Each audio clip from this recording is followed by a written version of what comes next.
From Microbe TV, this is Matters Microbial, a podcast about the wonders of microbiology, microbiologists, and microbial centrism. This episode was recorded on August 7th, 2025.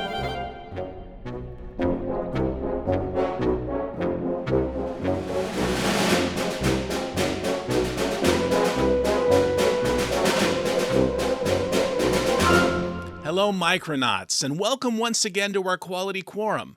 I'm your host, Dr. Mark Martin, Associate Professor of Biology at the University of Puget Sound in Tacoma, Washington. Today is the 103rd episode of Matters Microbial. Many thanks to every listener, viewer, guest, and supporter for spreading the good microbial news. It's always nice to hear from listeners and viewers of the podcast. Charlene from Australia wrote to tell me about her new interest in the microscopy of parasites, it's part of her job, and asked about how to get more involved in community-based science. Last week's podcast with Dr. Davida Smith had some interesting ideas about doing just that. Charlene then wrote a second email asking if antibiotic resistance genes could move from one area to another, even via non-disease-causing bacteria. The answer is sadly yes. I'm putting a link in the show notes about the environmental persistence of resistance genes. Sometimes comments on YouTube become odd, but seen here is a lovely comment about last week's podcast with Davida Smith. It was a wonderful episode for me, and I'm glad it was for others. Again, I'm grateful for every listen and watch. We grow closer to fall semester at the University of Puget Sound in Tacoma, when I will teach my final course in microbiology here. My wife, Dr. Jennifer Quinn, made a Lux portrait of yours truly to celebrate my time in Tacoma. She's quite the microbial artist. In the lab, we continue to explore my interest in luminescence variation in bioluminescent photobacterium. Here is how a streak plate looks of the wild-type strain. All of the colonies appear equally bright. And here is how that bacterium looks after several serial subcultures, showing variation in light production from colony to colony. So what has changed? We're currently learning about what genes have been impacted or altered in these variants, and we think this is quite relevant to environmental microbiology. Besides, some of the dilution plates look more like a starscape, as you can see here. It's natural art that inspires me in so many ways. When I teach microbiology, one of the first topics I explore with my micronauts is the question of size. What limits the size of a microbe? Lower limits are relatively simple. There has to be enough volume in a cell to contain all of the machinery of life, something I call central dogma machinery. Upper limits are trickier. It all has to do with surface area versus volume, and volume increases more quickly with size. The surface area needs to bring in the groceries and take out the trash, metaphorically, for the entire cell. Epulopicium, discussed with Esther Angert on Matters Microbial episode 41, is huge as seen in this image, dwarfing protists and E. coli. Now, there are many invaginations of the cell membrane, thus increasing the actual surface area. And this is just what our lungs do, where they're composed of many folds. Most amazingly, there are tens of thousands of copies of the genome of Epulopicium, as seen with this image where the DNA is dyed with the dye DAPI, and there are two different versions of it on the surface and cross-section. We'll come back to that in today's talk, I'm sure. Another giant bacterium is Thiomargarita nabinziensis, seen here. Now, the organism itself is about the size of a fruit fly's head and is mostly vacuole. So the volume of cytoplasm is smaller than one might think. Very microbially tricky.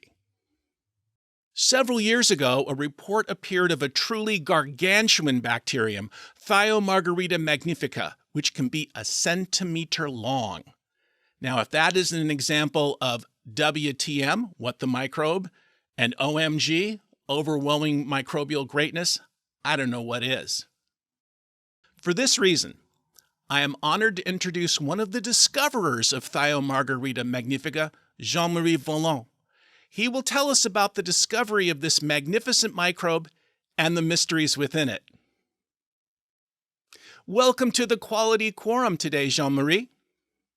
Hi, Mark. Thank you for having me.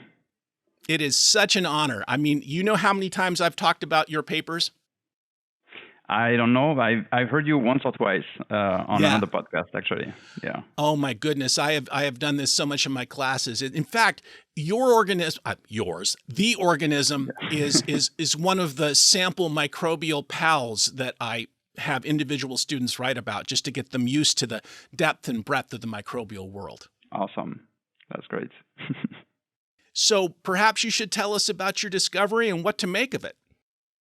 Sure. Yeah. I can give you some information about that. So maybe I can explain, a little bit the chronology of the discovery and how we came to work on these exceptional microbes.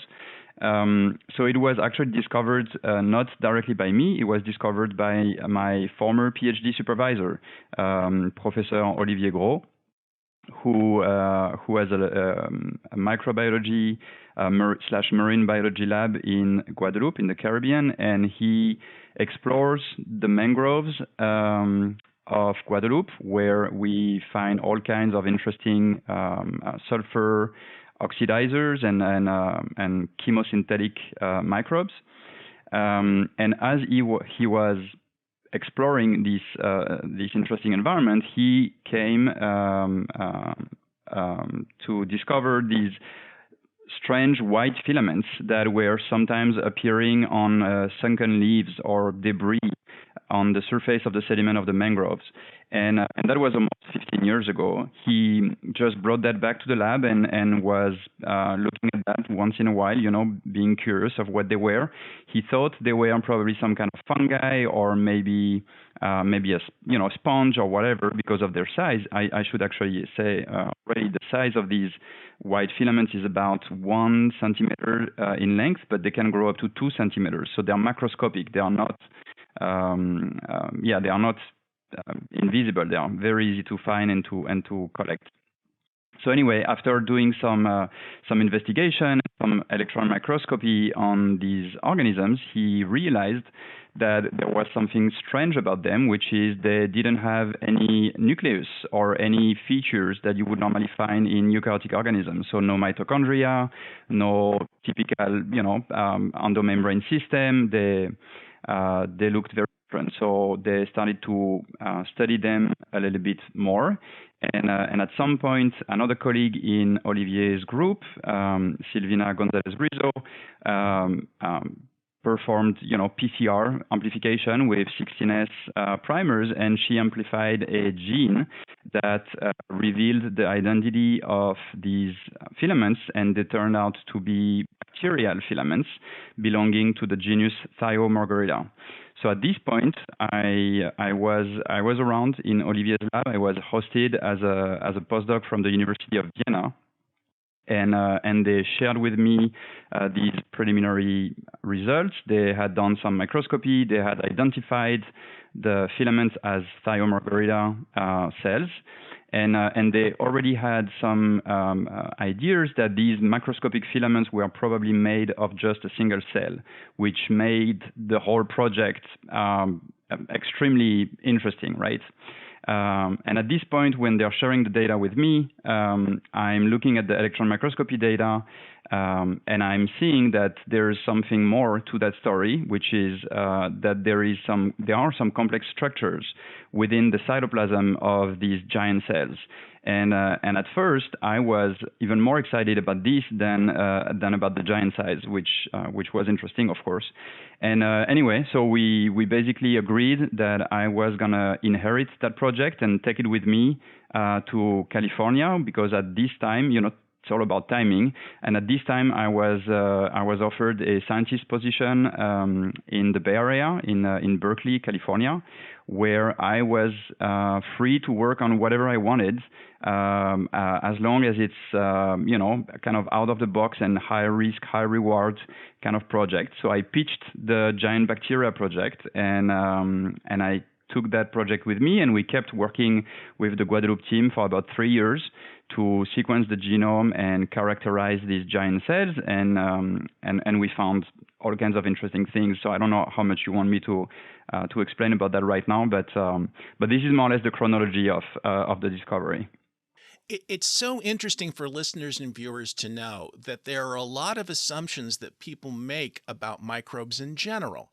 And one of the things I do on this podcast is I puncture those balloons, as it were. And many, many times I've heard really smart people, much smarter than me, much more famous than me, refer to a bacterium as just being a bag of enzymes. But I know better and have always known better that there's compartmentalization of all different kinds of forms. We've talked about magnetosomes on this podcast before, but there are lots of different things. Carboxysomes, which we can talk about another time perhaps.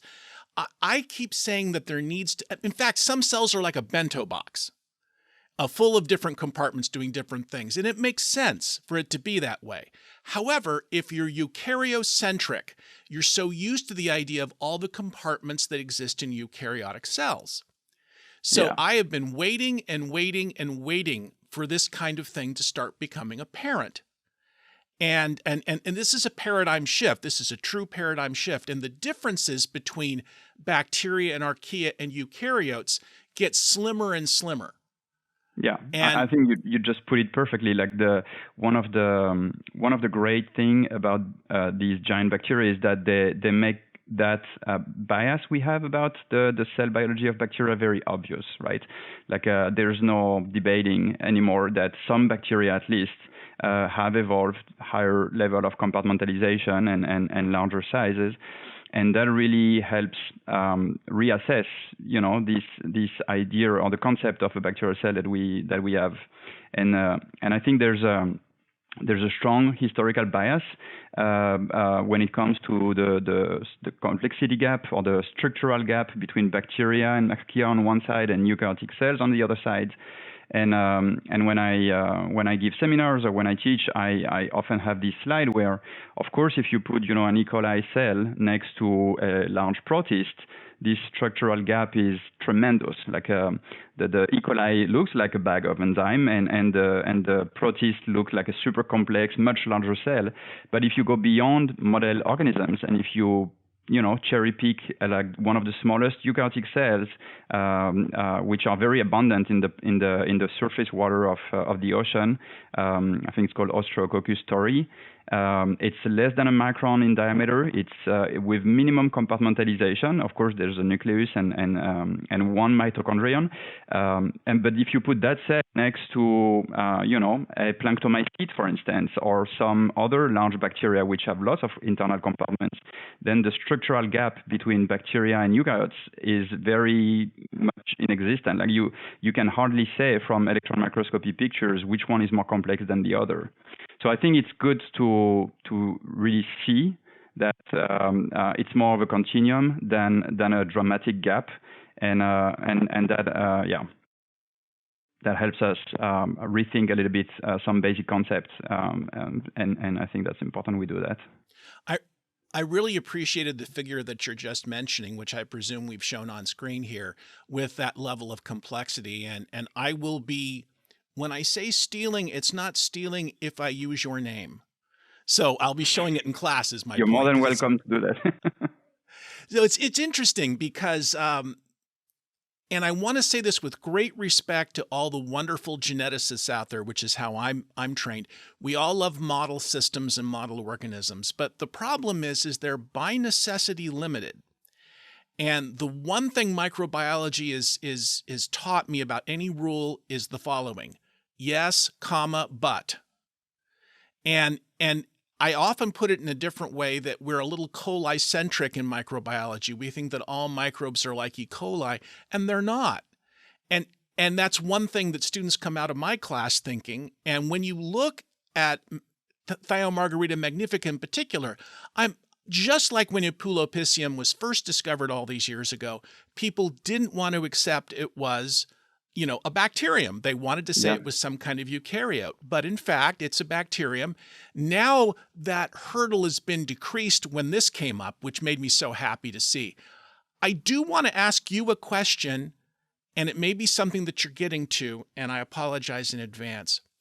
When the giant bacteria were first being described, I was talking to Elio Schechter, who's a hero of mine, and I told him, you've got to serve the needs of the cytoplasm in a cell. And the larger the volume, the more challenges you're going to have because of diffusion. So if you need, inside an individual E. coli cell, diffusion rates are such that things get everywhere pretty quickly. It's not the case in a large volume. So Absolutely. when it was discovered that there were many genomes inside E. pulipicium, and I showed a slide of that earlier, my explanation was that is that you had to serve the cytoplasm and all of its needs. What do you think about my statement there? Am I off topic, or is that relevant? No, I think it's very relevant, and I can something maybe to that. So I think there are two different topics here: the topic of polyploidy and the topic of the volume of cytoplasm within a bacterium that doesn't have active transport, right? So bacteria are limited in the way that they cannot, or at least as far as we know, in the current state of of knowledge, we don't know of any true active transport system in bacteria. They cannot pack molecules inside of vesicles and move them along microtubules. That's a feature of eukaryotic organisms. So for that reason, they have to rely on passive chemical diffusion to mix all their internal components and to achieve all the biochemistry that has to happen within the cell. And in the case of Epilopycium, which I think is the most interesting one when it comes to diffusion, there is no large central vacuole inside of the cell. So these giant 100 micron large bacterial cells are filled with cytoplasm throughout the entire cell, right? And I've actually done some electron microscopy of Epilopycium. I received samples from Esther Engert. We did a collaboration with her, which was super interesting. And what's really striking about those is that they still manage to organize their cell, and yet the many copies of the genome are just at the periphery of the cell, and there are dozens of microns between the center of the cell and the genome copies. So all giant bacteria are polyploid. That's the one common feature that all giant bacteria have in common, and that is probably because they have to possess multiple copies of their genetic information to be able to respond locally to the need to produce proteins and to build whatever molecular machineries that are needed here in the cell.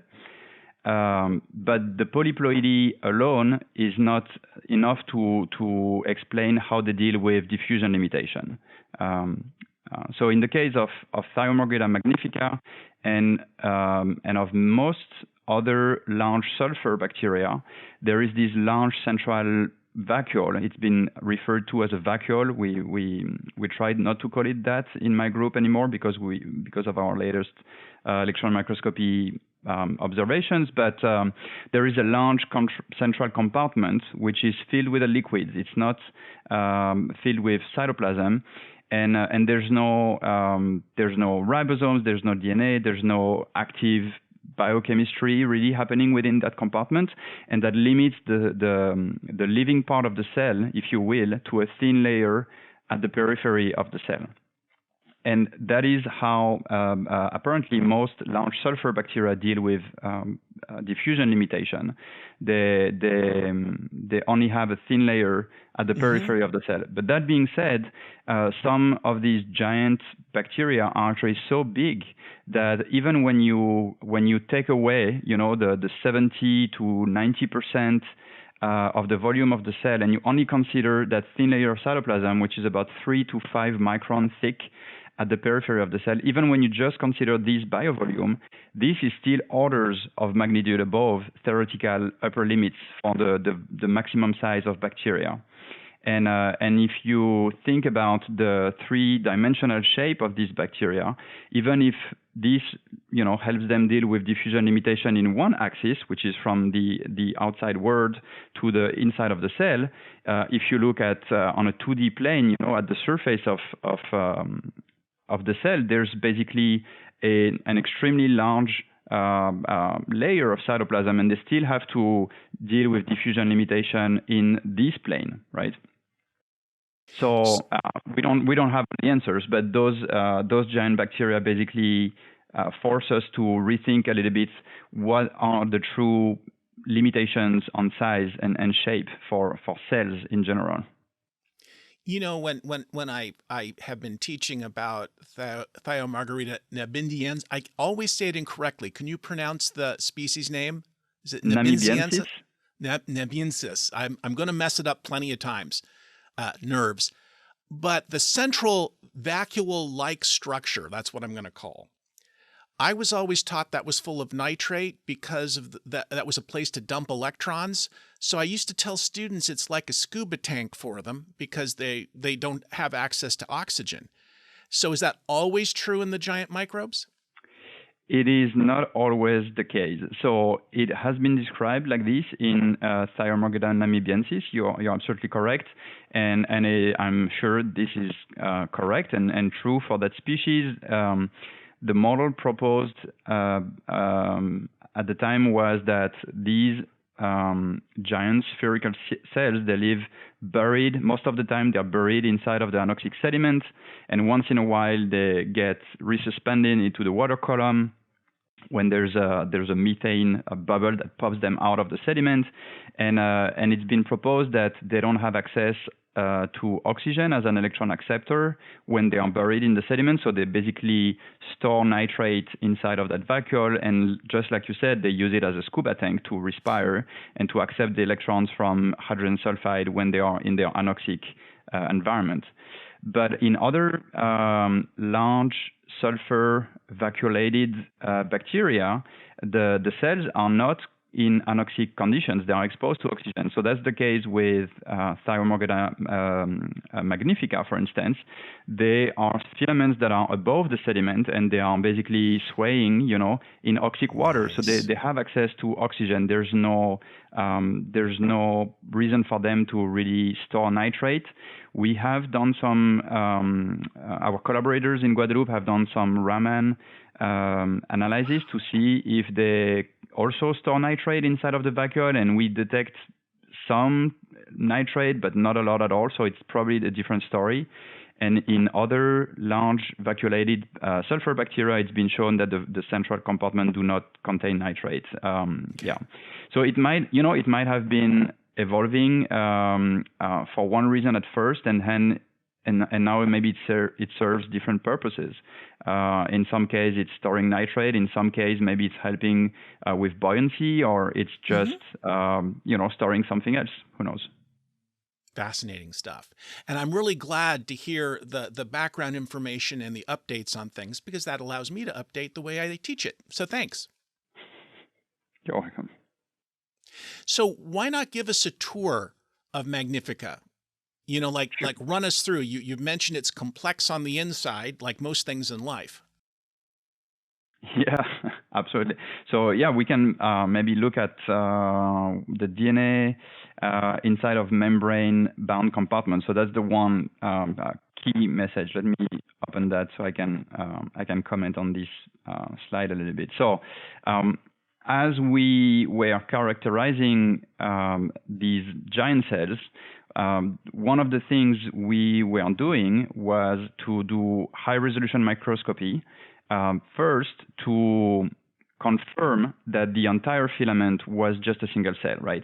And this was quite a challenge because you have to observe these entire macroscopic samples at very high resolution to make sure you're not going to miss any single membrane septum that would separate the filament into multiple cells. And as we were doing that, we also observed that the cytoplasmic area, so this thin layer on the periphery, was more complex than expected.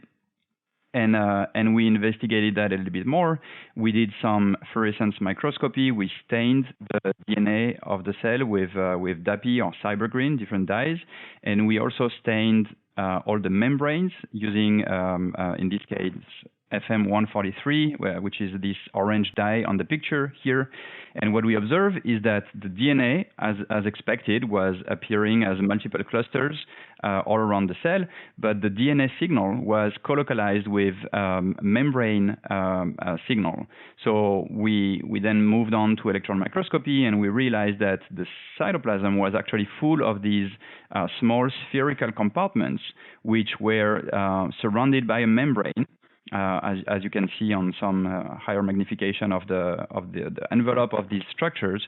And inside of these membrane-bound compartments were the multiple copies of the genome of Thiomargarita magnifica. So we were very excited when we observed that, a little bit surprised at first, and then we confirmed that these structures were indeed organelles within the host cell and not symbionts, because it could have been, that they were endosymbionts living inside of the cell. But we performed fluorescent in situ hybridization using a Thiomargarita specific fish probe. And what we observed is that these membrane-bound compartments not only contain the DNA of the Thyomaga cells, but also the ribosomes. So we gave them a name. We call them pepins, after the small seeds in fruits, which in French we say pépin, and it comes from Latin pip, which means essentially like a small thing. So we call them pepins, and my group is now working on characterizing these pepins in Thiomargarita magnifica and in other related species. I just have to say, again, all the rules, right? I was always taught about coupled transcription translation only taking place in eukaryotes. In bacteria and archaea, because there wasn't a separate compartment for the DNA. There wasn't a separate compartment. So in other words, the DNA to RNA transport out of the nucleus and then translated. But within these pepins, you might have coupled transcription translation, right? So there's a major difference between the nucleus of eukaryotic cells and the pepins of Thiomargarita magnifica, which is that in our case, these compartments they host both the DNA and the ribosomes, and we have actually shown using Boncat that within these compartments the proteins are produced. So there is no decoupling of transcription and translation in Thiomargarita magnifica. Both these steps happen within the pepins, and there is a lot of things that we still don't understand, because we also see ribosomes outside of the pepins, and we also have to explain, how the proteins produced and all the membranes and all the machineries are exported out of the pepins, because there's a whole network of endomembranes within Thiomargarita and other related species. So we are working on that right now. But the take-home message is that while the nucleus, compartmentalize the DNA and segregates transcription from translation, the pepins in Thiomargarita magnifica, they don't do that. They don't separate these two fundamental steps. It's to me, and then you wonder, as you said, with the messenger RNA that's found outside the pepins, why is there this difference with regard to that? And I wonder, so if you have these little compartments that contain the central dogma machinery, right, why are they not in business for themselves? You know what I'm saying? So I look in terms of things that could end up kind of parasitizing a system. And it's just fascinating to me. There has to be a reason it's this way. Yeah. And I have a couple of ideas, which at this point they are mostly hypotheses, and and we are exploring them. We have experiments right now to test those ideas. So maybe I can share one with you now. So when you build a giant cell, you have to have multiple copies of the genome, like we said earlier, and these copies have to be organized in a way, in space. And so you need membranes and you need compartments to basically organize and position these multiple chromosomes everywhere in the cell. So I think that's the main reason why we see these compartments, and we have better electron microscopy data right now in 3D. So we understand better how the pepins are connected to one another and how they connect to the rest of the intracytoplasmic membranes within these giant cells. So our hypothesis right now is that the pepins are essentially there to organize the genome copies and to make sure that that there is the right genetic information in the right place in the cell. You also have to make sure that, after DNA replication, that the daughter chromosomes are going to be moved around to be spread evenly on the surface of the cell. So all these processes, which we don't understand completely yet, probably are facilitated by these internal membranes, which organize the genome copies. Just amazing.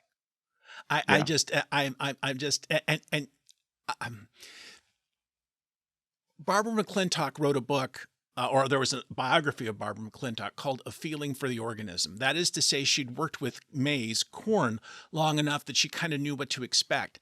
And I look at microbes, and I'm not arrogant enough to think that I know what's best for them or what they ought to do. But after a while, having spent most of my life thinking about the diversity of microbes, I keep thinking there's a reason for something, and I'm just not smart enough to see it. And it really feels to me like you're onto something there. Just like I'm old enough to remember when people insisted there wasn't a cytoskeleton in bacteria and archaea, and in fact there is, and there has to be. And part of it is to give that internal structure that you need. And if you're prejudiced by thinking of bacteria as just a big bag of enzymes, which again, very smart people have said, there has to be all of this. And so this might be the extreme example that sheds some insight into why the cell biology of bacteria is the way it is. Yeah, no, absolutely. And I think what's really exciting is that there's so much more to discover, right? Because so what motivates our research, we study these giant bacteria, we try to understand the cellular and molecular adaptations that allow them to become so large, right? And to break free from some of the limitation that we think apply to bacterial cells. But what really motivates our research in the first place is to really explore, the diversity of the cell biology and biology in general of microbes, because the reality is that we don't know what most bacteria and archaea look like, right? With next generation sequencing in the last 15 years, we have realized that there's a tremendous diversity of microbes out there, much more than we previously anticipated. And 99% of these have never been isolated in the lab in culture. We have never put them under a microscope. We don't know what they look like. And this is what excites me the most. Like we have this entire biosphere of microbes around us, which we have barely scratched the surface of their diversity, and it's really an exciting time right now because we know they exist because of their DNA that we find in the environment, and we start to have the tools, cultivation-independent tools to start studying them and exploring their cell biology and how they grow, how they divide, and what they're capable of doing. So that's what we are doing. We're trying to contribute to filling this huge knowledge gap. Try to understand better what bacteria look like, at the cellular level, at the ultrastructural level, and what they're capable of, and we develop methods, cultivation independent methods to study environmental microbes. And of course, using giant bacteria is it's almost like the low-hanging fruits because they are so big that you can essentially take them with tweezers out of their microbial community. We collect a sample from these extreme environments, hydrothermal vents or mangroves. We bring that back to the lab, and because they are so large, we can recognize their shape. We can identify species or at least taxon based on their shape and size and color, just like you would do with nematodes or other animals. So we pick them out of their community, and then we can sort them manually, and we can perform experiments. We can do single cell genomics. We can put them under a microscope and do live imaging. We can do incubations. Use them for experiments. And by doing that, it's a challenge because, when you don't have a culture, it means each time you want to do something, you have to go and dive. We scuba dive actually to collect the giant bacteria in California. So you have to drive 3 hours and scuba and bring the samples back and work hard for a couple of days or weeks before everything's dead and you have to go again out in the field.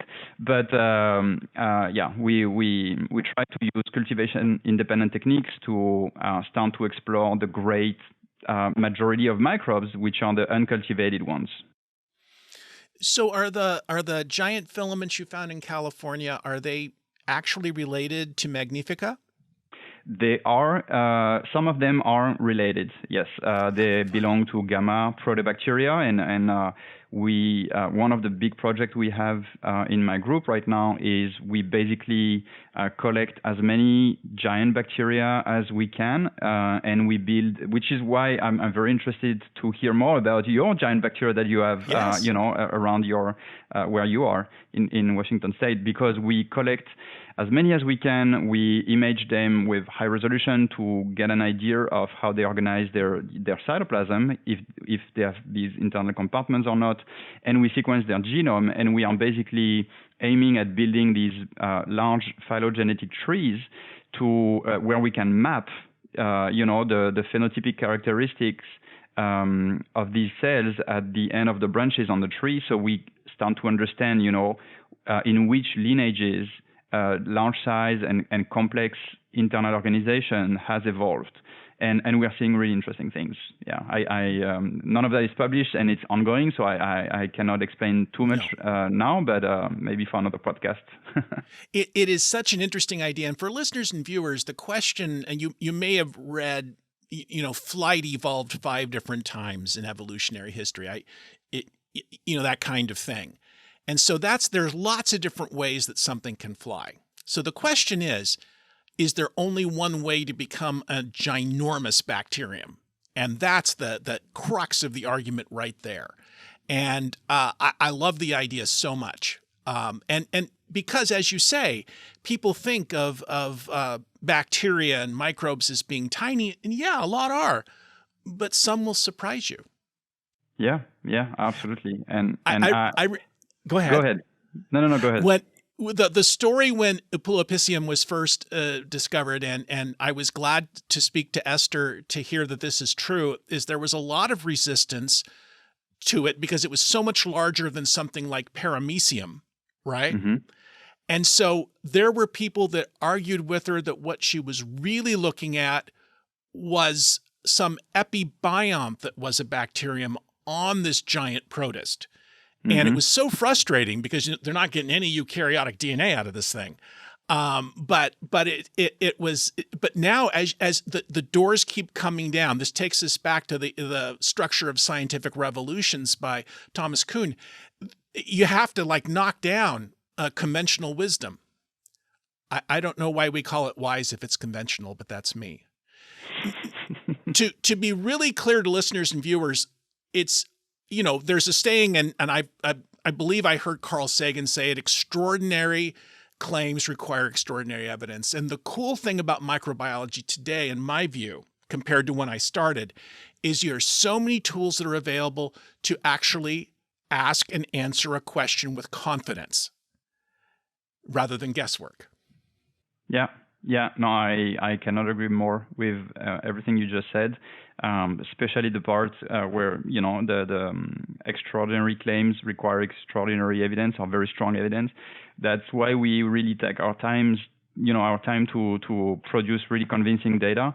Yes. We are fortunate enough that groups like Esther's group or Heidi Schultz, who published the first description of Thyomaga namibiensis, have already kind of paved the way and made pretty clear that giant bacteria do exist, and so we don't face much resistance anymore.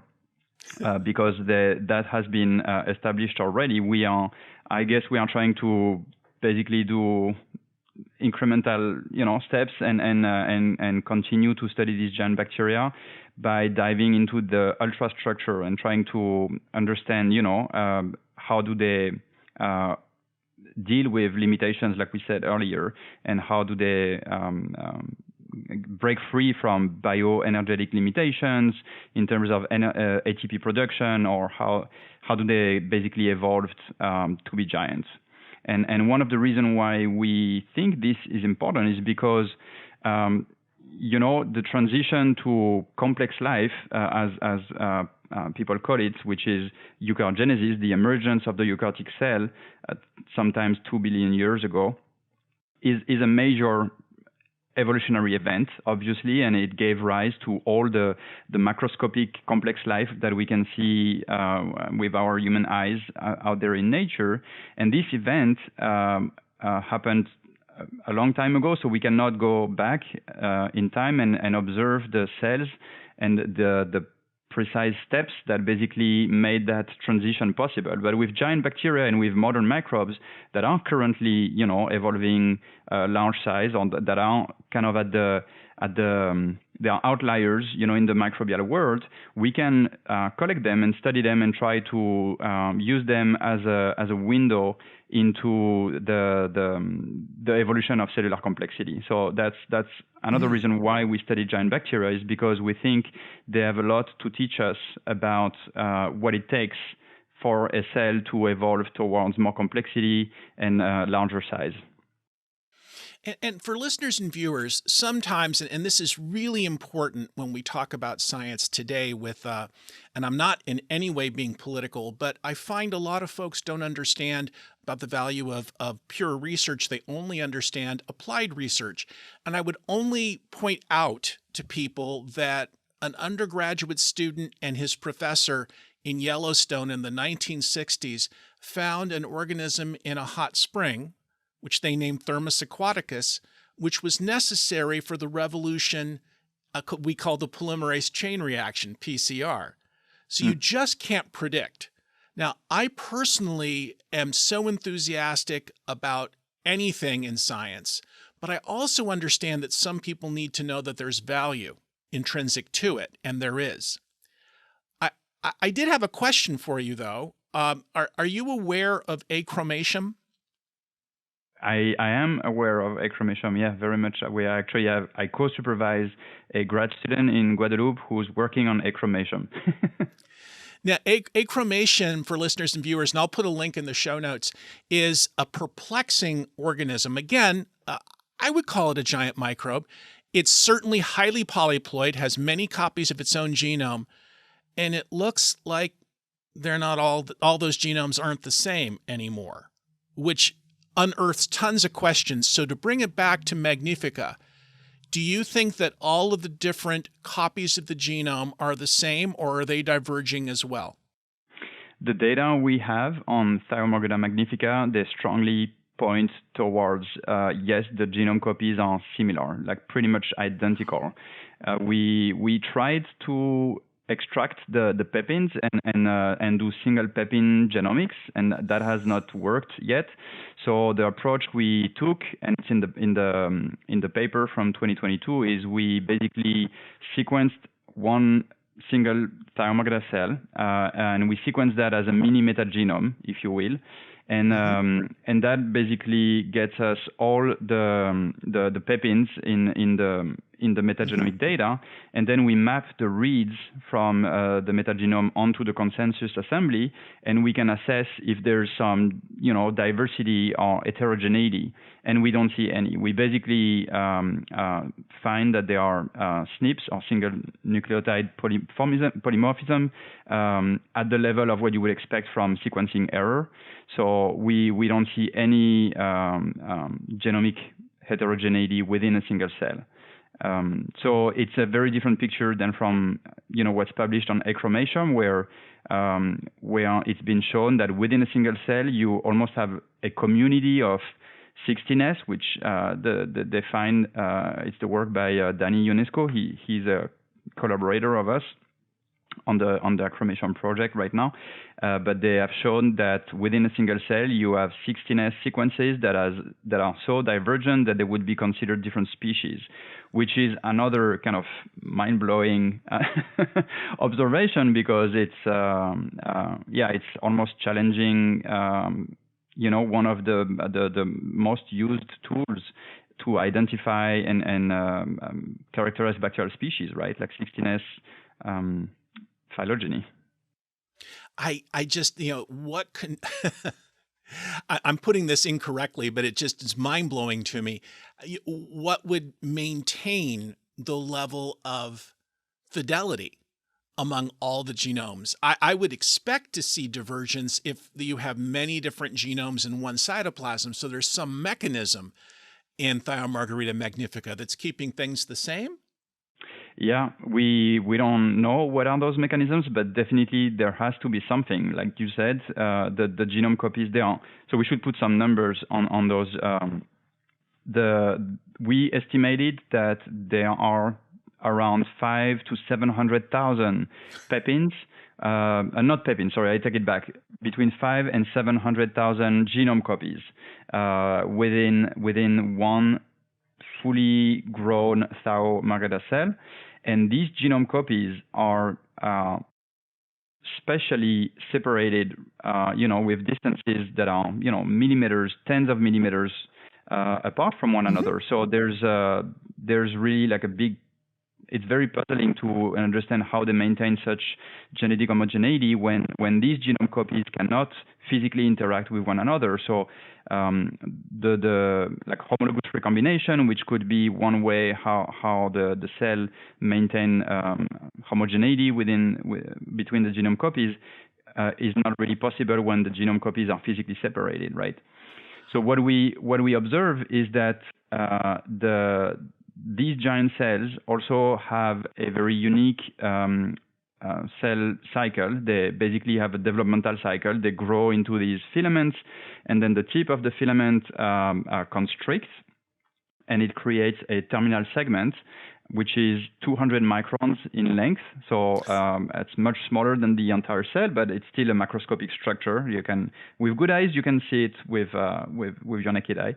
So this terminal bud eventually detaches from the mother cell, and it leaves the mother cell with about 1,000 genome copies, which during that step of developmental cycle are just a handful of genome copies which are closer to one another, and that will eventually settle down and grow into a new filament. So there is this bottleneck, this genetic bottleneck at each reproduction cycle, where only about 1% of the genome copies, or less than 1% of the genome copies, are transmitted to the next generation.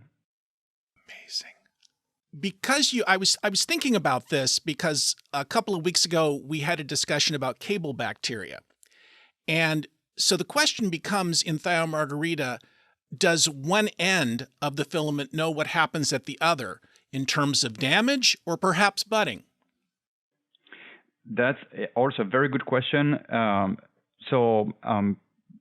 Trying not to anthropomorphize too much the cell, but if it knows, it has to know in a way, which end is constricting and doing the budding, and which end is doing the attachment to the surface. I don't know if I've explained that, but those filaments, they basically grow from surfaces, so they secrete some kind of adhesive material. They attach to the surface, and then they reshape into a filament that basically extends upwards. And only at this end of the filament, the cell is doing the constriction. So it's polarized. So I guess that's how we can assess that the cell knows that it has to constrict on one end and do something differently on the other end. How it does that, we don't know. It's just such an amazing thought. You wonder about what alarmones are being made, right? Mm-hmm. Is there any evidence from genomic work to suggest whether this adaptation is ancient or more recent in terms of the life history of microbes? Unfortunately, we also don't have really a good answer to that question. What's more like a comment than an answer is that it is not clear that cells, bacterial cells, were first small and simple and then evolved to become larger and more complex. It could be the other way around, or it could be that they have been evolving in parallel throughout the whole time. Some of the earliest fossils in the fossil records show that some of very preliminary life form or early life that developed around hydrothermal vents were already forming multicellular filaments and not necessarily of very small sizes. So those are open questions.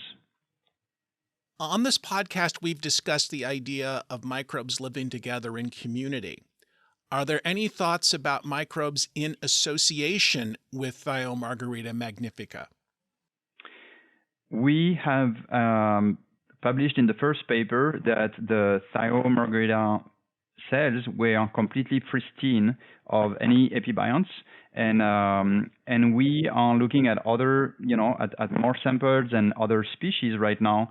And depending on when you collect them and depending on what species you're considering, we do see epibionts. So epibionts associated with large filamentous bacteria, that's something that has been reported for a long time, especially in cyanobacteria.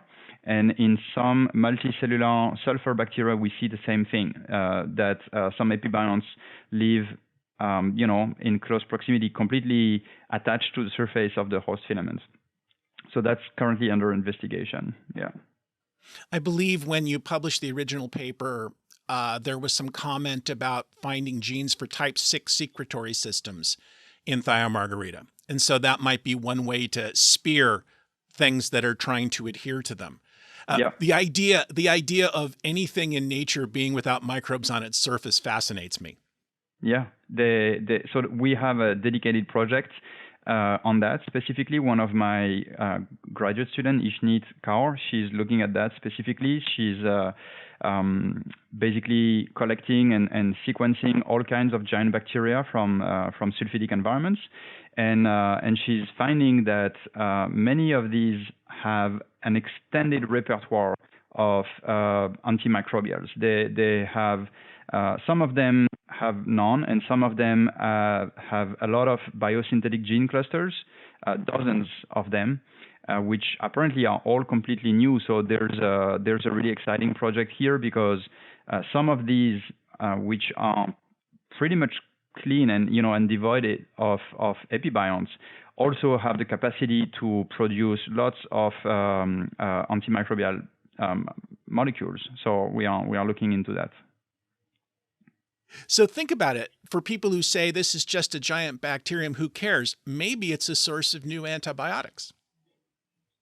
Yeah. If I look at the physical structure of these filaments waving back and forth, as you mentioned, rather than buried in the sediment, what kind of stress? I mean, how do they deal with the stresses they're going to get? Because they are so large, they're going to experience stress like no bacterium has seen before. Yeah, so we don't completely understand what the cell envelope is made of and how it is structured. We are trying to understand that better now with cryo-electron microscopy and with different techniques.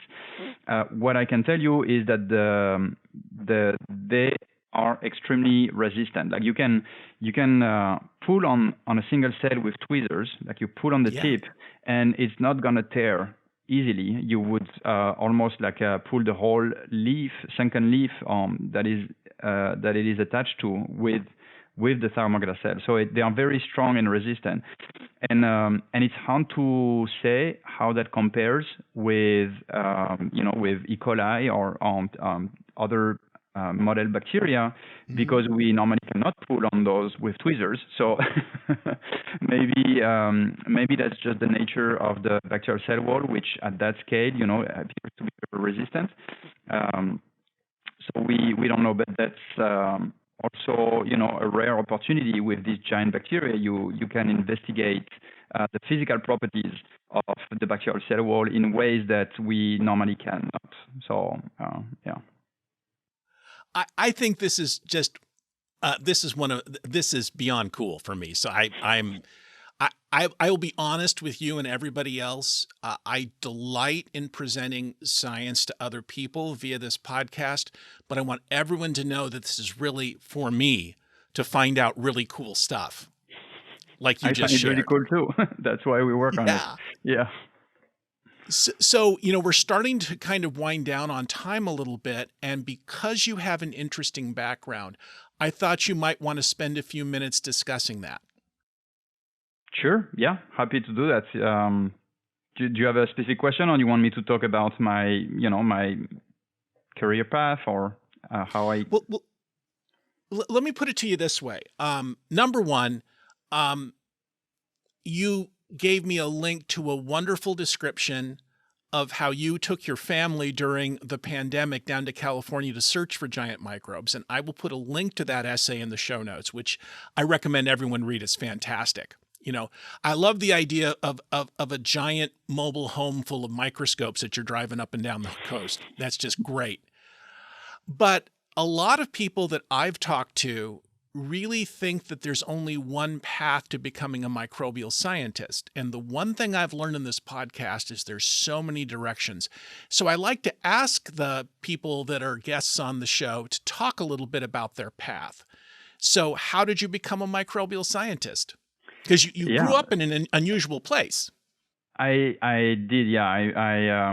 So I was born in France, but my family moved to the Caribbean when I was a teenager. So I ended up finishing high school in Guadeloupe in the Caribbean, and at the time I really had no idea what I wanted to do with my life. I was 18 years old, and I had no plan whatsoever. I just knew I wanted to stay in Guadeloupe because it's such a fantastic place, and I was diving and snorkeling and surfing, and biology was one of the major you could pick at the local university. So how I started to study biology is really for practical reason. I didn't want to go to mainland France like a lot of students have to do. I just wanted to stay there, and that's how I entered biology. And then I wanted to be a marine biologist, and I wanted to study, the ecology of coral reefs and tropical fish and things like that, because I just was fascinated by all this biodiversity that I was seeing underwater. But then I made, it was kind of a random event that happens. I actually left Guadeloupe after my first college degree, and we studied abroad with my wife for 2 years. And then I came back, and during the first week when I came back, I met a professor who remembered me from my undergrad, Olivier Gros, who would later become my PhD supervisor. And he told me about a project that he was starting in his group, and he asked me if I was interested to join for my master thesis. And it was about studying the interaction between intracellular parasites that live inside of the digestive gland of mollusks. And I was not into mollusks. I was not into parasitic interactions or any of that. Like I said, I wanted to do marine biology and, maybe whale watching or scuba diving or whatever. But he convinced me to join his group because I was going to learn really cool techniques like electron microscopy, fluorescence microscopy, molecular techniques like fluorescent in situ hybridization. So he basically convinced me to join because of the techniques. And that's how I really entered, I guess, microbiology, because my training was not in microbiology at all. And as I was studying this symbiotic interaction between the mollusk and those supposedly parasites, turned out to be beneficial symbionts. I became fascinated with the ultrastructure at of cells, and I discovered that there's this diversity of microbes that are in and on us and around us and everywhere. And I guess that's how things started. And from that, then I moved on to do a postdoc. I basically wanted to keep on doing electron microscopy and really, studying the cell biology of microbes. And I wanted to study symbiosis, which had become like a new passion.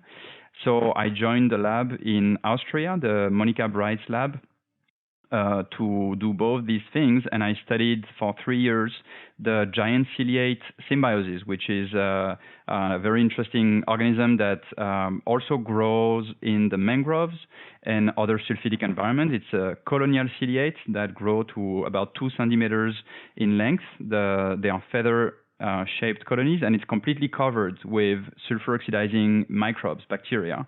And the host colony feeds from the sugar provided by the epibionts, and the epibionts in return get better access to oxygen and hydrogen sulfide because of the behavior of the host colony. So I studied that for 3 years, and during that time, I guess I became a microbiologist somehow. And then I moved on to another symbiosis for my second postdoc. And then the giant bacteria project kind of hit me when I was hosted in Olivier's lab, and you know the rest of the story. I think it is just an amazing example of what I've said to many other people. So many times I've heard that there's only one direction to do this kind of work. Now, I will say that, and I'm sure you'll agree with this, that the system that you select is important as you start to learn the techniques. I worked on root nodulation bacteria in graduate school, and there were no genetic tools. I had to develop a couple of them. But I couldn't do the things that the folks working on Salmonella or E. coli or Bacillus could do. Was that great? That's not great. But what was I enthusiastic about? Those, and I call them undomesticated bacteria. Mm-hmm. And they're just fabulous because there's such a difference between microbes in nature and microbes on the plate. Because evolution's happening all the time. Yeah. So once again, you'll notice, viewers and listeners, that following your passions is really important. Jean-Marie, I've had such a good time chatting about this with you. I've learned a lot, and I hope that some of the excitement that we share is transmitted to our listeners and viewers. Hopefully, yeah. And thanks again for inviting me. It was great. I really enjoyed our discussion. Thank you. And I wish you and your family the very best. And I love the idea that your daughter is a budding microbiologist. Yeah. Thank you so much. Thank you. Bye. This has been Matters Microbial, a weekly podcast about the wonders of our microbial world and the people who study it.